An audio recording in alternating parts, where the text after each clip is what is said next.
നമസ്കാരം. മലയാളി വാർത്തയിലേക്ക് സ്വാഗതം.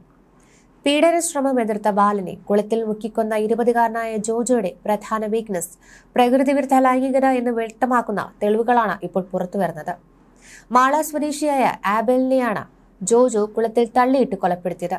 ബാല്യകാലം മുതലേ അസ്വാഭാവികമായിട്ടുള്ള പെരുമാറ്റ രീതികളാണ് ജോജോ പ്രകടിപ്പിച്ചിരുന്നത്. അടുത്തുള്ള വീടുകളിൽ കയറി കട്ടിലിനടിയിൽ ഒളിച്ചിരിക്കുന്ന ശീലമുണ്ട് ഇയാൾക്ക്. ആ സ്വഭാവം മനസ്സിലാക്കിയതോടെയാണ് അയൽവാസികൾ പതിയെ ജോജോയെ അകറ്റി തുടങ്ങിയത്. താൻ നന്നായി മദ്യപിക്കുമെന്നും എന്നാൽ കഞ്ചാവ് വലിക്കാറില്ലെന്നും ജോജോ തന്നെ പോലീസിനോട് പറഞ്ഞു. അടുത്തുള്ള വീടുകളിലെ കട്ടിലിനടിയിൽ കയറി ഒളിച്ചിരിക്കുന്നതാണ് ജോജോയുടെ പതിവ് രീതി. നിരവധി തവണ നാട്ടുകാർ ഇയാളെ ഇത്തരത്തിൽ കൈയോടെ പൊക്കിയിട്ടുണ്ട്. ഇത്തരം സംഭവങ്ങൾക്ക് ശേഷം ജോജോയുമായി നാട്ടുകാർ അകലം പാലിക്കുകയായിരുന്നു. നന്നായി മദ്യപിക്കുന്ന വ്യക്തി കൂടിയാണ് ഇയാൾ. വീട്ടിലുള്ളതിനേക്കാൾ ആളൊഴിഞ്ഞ പറമ്പിലാണ് ജോജോ അധിക സമയവും ചിലവഴിച്ചിരുന്നത്. വിജനമായ പറമ്പുകളിൽ ഇയാൾ ലൈംഗിക ചേഷ്ടകൾ നടത്തിയിരുന്നതായി നാട്ടുകാർ പറയുന്നുണ്ട്. നിരവധി മോഷണ കേസുകളിലും ജോജോ പ്രതിയാണ്. മാളയിൽ നിന്ന് ബൈക്ക് മോഷ്ടിച്ചപ്പോൾ ജോജോ പിടിക്കപ്പെട്ടിരുന്നു. ഇതേ തുടർന്ന് 6 മാസം പുനരധിവാസ കേന്ദ്രത്തിലും പ്രവേശിപ്പിച്ചിരുന്നു. ഇവിടെ നിന്ന് പുറത്തിറങ്ങിയ ജോജോയുടെ സ്വഭാവം കൂടുതൽ വഷളാവുകയായിരുന്നു. ജോജോ കഴിക്കുന്ന ഭക്ഷണത്തിന്റെ അളവ് കണ്ടാലും ആരുമൊന്ന് അമ്പരന്നു പോകും.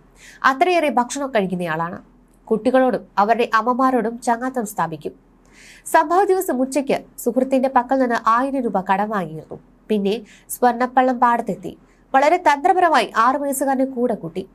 ചൂണ്ടയിട്ട് മീൻ പിടിച്ചു തരാമെന്ന് പറഞ്ഞാണ് കുളത്തിനരികിലേക്ക് കൊണ്ടുപോയത്. തുടർന്ന് പ്രകൃതി വിരുദ്ധ ലൈംഗിക ബന്ധത്തിന് നിർബന്ധിച്ചു.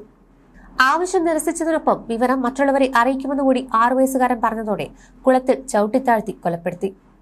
കൊലപ്പെടുത്തിയ ശേഷം യാതൊരു കൂസലുമില്ലാതെ കുളത്തിനരികിൽ നിന്ന് ജാതിക്കത്തോട്ടത്തിലേക്ക് പോയി. അപ്പോഴും കുട്ടിയെ കാണാനില്ലെന്ന് പറഞ്ഞ് തിരച്ചിൽ ആരംഭിച്ചിരുന്നു. കുട്ടിയെ തിരിഞ്ഞ് ജാതിത്തോട്ടത്തിലെത്തിയ നാട്ടുകാരിയായ സ്ത്രീ ജാതിമരത്തിൽ കയറി ജാതിക്കത്ത് നിന്ന് ജോജോയെ കണ്ടു. കുട്ടിയെ കണ്ടോ എന്ന് ചോദിച്ചപ്പോൾ കണ്ടില്ലെന്നായിരുന്നു ഉടനടി മറുപടി. എന്നാൽ ജോജോയ്ക്കൊപ്പം 6 വയസ്സുകാരൻ പോകുന്നത് കണ്ട മറ്റൊരു കുട്ടി അമ്മയെ വിവരം അറിയിച്ചു. പിന്നാലെയാണ് കൊലപാതക വിവരം പുറംലോകം അറിയുന്നത്. കഴിഞ്ഞ ദിവസമായിരുന്നു മാളയിൽ 6 വയസ്സുകാരനെ അയൽവാസി കൂടിയായ ജോജോ കൊലപ്പെടുത്തിയത്. ആബേലിന്റെ കൊലപാതകത്തിൽ നിർണായകമായത് ജനപ്രതിനിധികൾ നൽകിയ വിവരങ്ങൾ കൂടിയായിരുന്നു. കുട്ടിയെ കാണാതായ വിവരമറിഞ്ഞ മാള പ്രിൻസിപ്പൽ SI CK സുരേഷും സംഘവുമാണ് ആദ്യം സംഭവസ്ഥലത്തെത്തിയത്.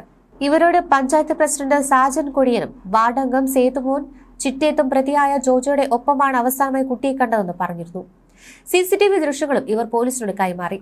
ജോജോയുടെ ക്രിമിനൽ പശ്ചാത്തലം കൂടി മനസ്സിലാക്കിയതോടെ പോലീസിനും സംശയം ബലപ്പെടുകയായിരുന്നു. തുടർന്ന് പോലീസ് ജോജോയെ വാർഡിൽ കയറ്റി പോലീസ് സ്റ്റേഷനിൽ എത്തിച്ചു. ഇതിനിടയിലും പാടശേഖരത്തും പരിസര പ്രദേശങ്ങളും പോലീസിന്റെ മറ്റൊരു സംഘവും നാട്ടുകാരും ജനപ്രതിനിധികളും തെരച്ചിൽ തുടരുകയായിരുന്നു. ഇതിനിടെയാണ് കുട്ടി കുളത്തിലുണ്ടെന്ന സൂചന സ്റ്റേഷനിൽ ലഭിച്ചത്. തുടർന്ന് നടത്തിയ തെരച്ചിലാണ് കുട്ടിയുടെ മൃതദേഹം കുളത്തിൽ നിന്ന് ലഭിച്ചത്.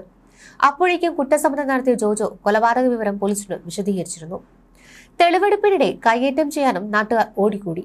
അവനെ ഞങ്ങൾക്ക് വിട്ടുതരൂ സാറേ, ബാക്കി ഞങ്ങൾ നോക്കിക്കോളാം. തെളിവെടുപ്പിനെത്തിച്ച ജോജോയെ ചൂണ്ടിക്കാട്ടി സ്ത്രീകളടക്കമുള്ള നാട്ടുകാർ പോലീസിന് മുൻപിലെത്തി.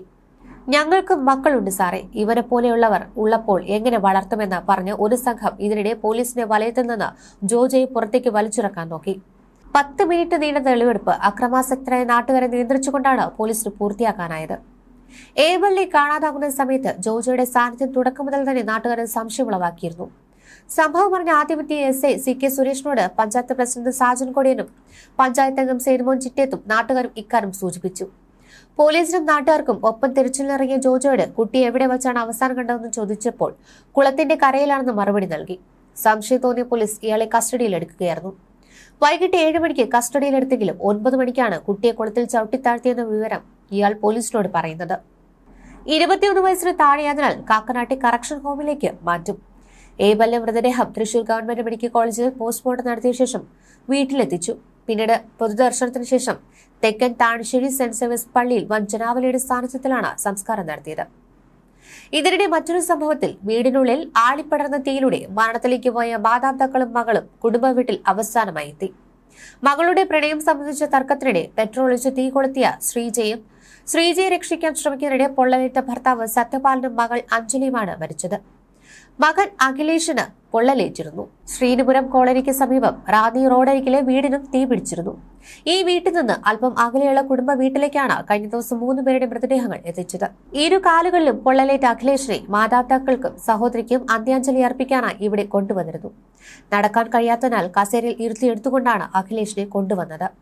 ഇതുമൂലം അടുത്ത ബന്ധുക്കളാണ് അന്ത്യകർമ്മങ്ങൾ ചെയ്തത്. ഗൾഫിൽ ജോലി ചെയ്തിരുന്ന അഞ്ജലി 4 ദിവസം മുൻപാണ് അവധിക്കെത്തിയത്. അഞ്ജലിയുമായി പ്രണയത്തിലായിരുന്ന അയൽവാസിയായ യുവാവ് ഇവരുടെ വീട്ടിൽ എത്തുകയും വിവാഹം കഴിച്ചു തരണമെന്ന് ആവശ്യപ്പെടുകയും ചെയ്തു. മാതാപിതാക്കൾ ഇതിനെ എതിർത്തു. യുവാവ് മടങ്ങിയ ശേഷം വീട്ടിലുള്ളവർ തമ്മിലുണ്ടായ വഴക്കിടെ ശ്രീജ തീ കൊളുത്തി ആത്മഹത്യ ചെയ്യുകയായിരുന്നുവെന്ന് പറയപ്പെടുന്നു. അഞ്ജലി മരിക്കുന്നതിന് മുൻപ് പോലീസിനോട് പറഞ്ഞ കാര്യങ്ങളും അഖിലേഷിന്റെ മൊഴിയും ചേർത്താണ് പോലീസ് ശ്രീജ ആത്മഹത്യ ചെയ്തതാണെന്ന നിഗമനത്തിൽ എത്തിയത്. സംഭവത്തിൽ മറ്റാരും ദൃക്സാക്ഷികളില്ല. ജില്ലാ പോലീസ് മേധാവി ഷാഹുൽ ഹമീദിന്റെ നേതൃത്വത്തിൽ ഫോറൻസിക് സംഘം എത്തി. സത്യപാലൻ ലൈറ്റ് ആൻഡ് സൗണ്ട്സ് നടത്തുന്നതിനാൽ വീട്ടിൽ പെട്രോൾ സൂക്ഷിക്കുക പതിവായിരുന്നു. തീ പടരാൻ ഉപയോഗിച്ചത് പെട്രോൾ തന്നെയാണെന്നാണ് പോലീസ് നിഗമനം. ആത്മഹത്യാ പ്രേരണയ്ക്ക് ആസ്പദമായ സംഭവങ്ങൾ അന്വേഷിച്ച് തുടർ നടപടികൾ സ്വീകരിക്കുമെന്ന് പോലീസ് പറഞ്ഞു. എന്താണ് സംഭവിച്ചതെന്ന് അറിയില്ല. തീയും പുകയും നിലവിളിയും ഉയർന്നത് കണ്ടാണ് നോക്കിയത്. ഇവർ എന്തിനാണ് ഇങ്ങനെ ചെയ്തതെന്ന് ഇനി വിശ്വസിക്കാൻ കഴിയുന്നില്ലെന്നാണ് അയൽവാസികൾ പ്രതികരിച്ചത്. പൊള്ളലേറ്റ നിലയിൽ ഒരു കുടുംബത്തിലെ അംഗങ്ങളെ കണ്ടതിന് നടുക്കം ഇപ്പോഴും ആ അയൽവാസികൾക്ക് വിട്ടൊഴിഞ്ഞിട്ടില്ല. ദേഹമാസകലം പൊള്ളിയ നിലയിലായിരുന്നു മൂവരും. വീടും വീട്ടുപകരണങ്ങളും പൂർണ്ണമായും കത്തി നശിച്ചു. പോലീസ് വീട് സീൽ ചെയ്യുകയും ചെയ്തു. ഇനിയും ഫോറൻസിക് വിദഗ്ധർ വീട് പരിശോധിക്കുമെന്ന് പോലീസ് അറിയിച്ചിട്ടുണ്ട്. മുൻപ് ചായക്കട നടത്തിയിരുന്നയാളാണ് സത്യപാലൻ. ഇപ്പോൾ മൈക്ക് വാടകയ്ക്ക് നൽകുന്ന ജോലിയാണ് ചെയ്യുന്നത്. സത്യപാലന്റെ വീട് തീപിടിച്ചു കത്തിയപ്പോൾ ഈ വീടിനോട് ചേർന്നുള്ള വീട്ടിൽ ആരോഗ്യ പ്രശ്നങ്ങൾ മൂലം നടക്കാൻ കഴിയാതെ ഒരാൾ ഇരിക്കുന്നുണ്ടായിരുന്നു. കോളനിയിൽ തീപിടിച്ച വീടിന് തൊട്ടരികിൽ സ്വന്തം വീട്ടിൽ കസേരയിൽ ഇരിക്കുകയായിരുന്നു 48 വയസ്സുള്ള ഈ വ്യക്തി. കാലിന് ശേഷിക്കുറവുള്ള ആൾക്ക് സംസാരശേഷി കുറവാണ്. ആളുകൾ അവസരോചിതമായി ഓടിയെത്തി ഇദ്ദേഹത്തെ കസേരയോടെ എടുത്ത് റോഡിന് എതിർവശത്ത് എത്തിച്ചാണ് രക്ഷപ്പെടുത്തിയത്. ന്യൂസ് ഡെസ്ക് മലയാളി വാർത്ത.